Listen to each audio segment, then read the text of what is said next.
نجاست آلود جوتا.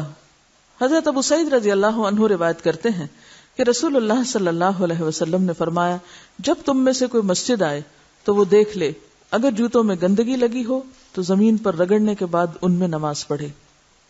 یعنی جوتوں کو صاف کرنے کے لیے زمین پہ رگڑنا بھی کافی ہوگا. کتے کا جوتا.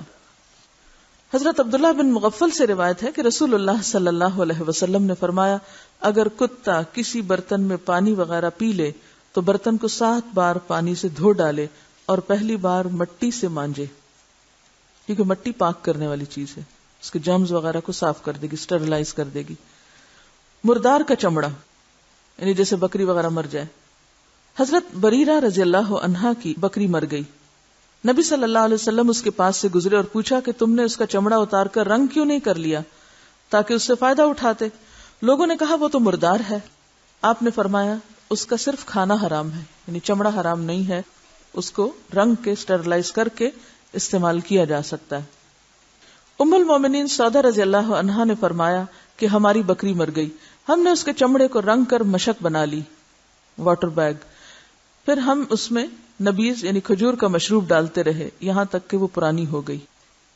یعنی مردار بکری کی کھال جب ایک دفعہ صاف کر لی جائے، اسٹرلائز کر لی جائے، پاک کر لی جائے، تو اس کے بعد اس میں پانی بھرنا، اس کی مشک بنانا یا اس میں کھانے کی کوئی چیز ڈال کے رکھنا، یہ سب جائز ہے. رسول اللہ صلی اللہ علیہ وسلم نے مردہ بکری کا چمڑا اتار کر استعمال کرنے کا حکم دیا اور فرمایا مردار کا چمڑا دباغت دینے یعنی مسالے کے ساتھ رنگنے یعنی کیمیکلی اس کو کلر کرنے سے پاک ہو جاتا ہے، یعنی کیمیکل پروسیس سے گزارنا ضروری ہے اس کا تاکہ اچھی طرح جرمز ختم ہو جائیں. نبی صلی اللہ علیہ وسلم نے درندوں کی کھال استعمال کرنے سے منع فرمایا. کیوں بھائی ایسا کیوں؟ شیر کی، چیتے کی. اصل میں یہ جتنے بھی جانور ہوتے ہیں نا یہ سمبلائز کرتے ہیں کس کو؟ خاص کیریکٹرسٹک کو، کہ نہیں؟ شیر کس کی علامت ہے؟ بہادری کی اور ایک خاص ایٹیٹیوڈ کی.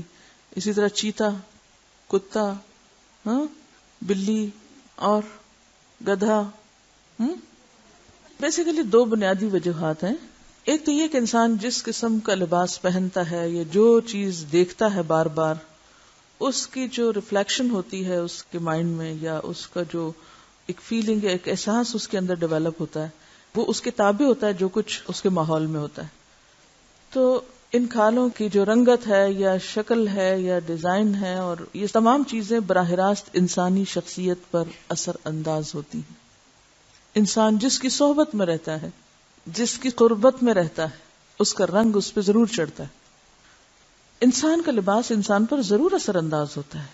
جیسے نماز استسقاء میں کیا کہا گیا کہ کپڑے پرانے پہن کے جائیں. دوسری بات یہ کہ یہ جتنے بھی جنگلی جانور ہیں موسٹلی ان میں سے ایک محدود تعداد میں زمین پر، اور ان کی اپنی ایک ضرورت ہے. اللہ تعالیٰ نے خاص مقاصد کے لیے ان کو پیدا کیا ہے. وہ ہمارے کاروباری یا تجارتی مقاصد کے لیے نہیں زمین میں بھیجے گئے. اگر ہم ان کی کھالوں سے اپنی ضروریات زندگی پورا کرنا شروع کریں تو نتیجہ کیا ہوگا؟ بہت سی نسلیں ایکسٹنٹ ہو جائیں گی، ختم ہو جائیں گی، ناپید ہو جائیں گی. اور جیسا کہ آپ دیکھتے ہیں کہ ہو رہا ہے. اور اس سے کیا ہوگا؟ زمین پر جو اللہ تعالیٰ نے ایک بیلنس قائم کیا ہوا ہے اس ورلڈ لائف میں وہ متاثر ہوگا. اس سائیکل میں اگر کوئی ایک چیز بھی ناپید ہوتی ہے تو گیپ آ جائے گا، فطرت کے نظام میں خلل ہوگا. اسی لیے قرآن میں کیا فرمایا گیا؟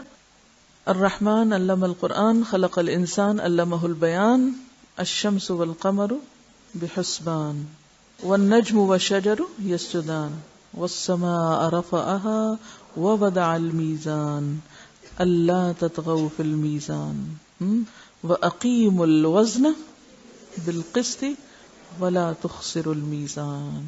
یہ جو 3 آیتیں ہیں تینوں میں میزان کا لفظ آ رہا ہے. ٹھیک ہے، اللہ نے سب کچھ پیدا کیا، وضع المیزان، میزان قائم کیا، یعنی سب میں بیلنس قائم کیا.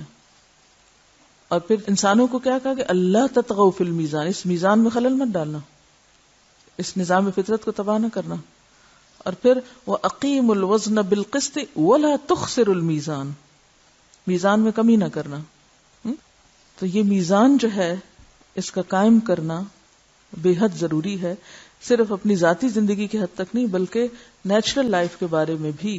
اسی لیے بہت سی ایسی تعلیمات ملیں گی جس سے خود بخود ان تمام چیزوں کا تحفظ یا پروٹیکشن سامنے آتی ہے جو اللہ تعالیٰ نے ہمیں بتائی.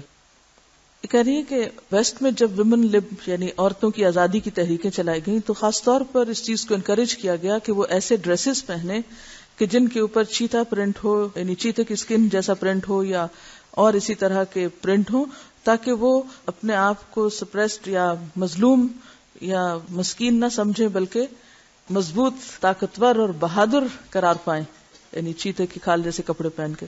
تو اب آپ دیکھیں کہ اس طرح کے رنگ اور پرنٹ بہت دفعہ شاید آپ نے بھی پہنا ہو، اور خصوصاً کوٹ وغیرہ میں آپ نے دیکھا ہوگا یہ پرنٹ بہت ہوتا ہے، بلینکٹس وغیرہ کے اوپر بھی.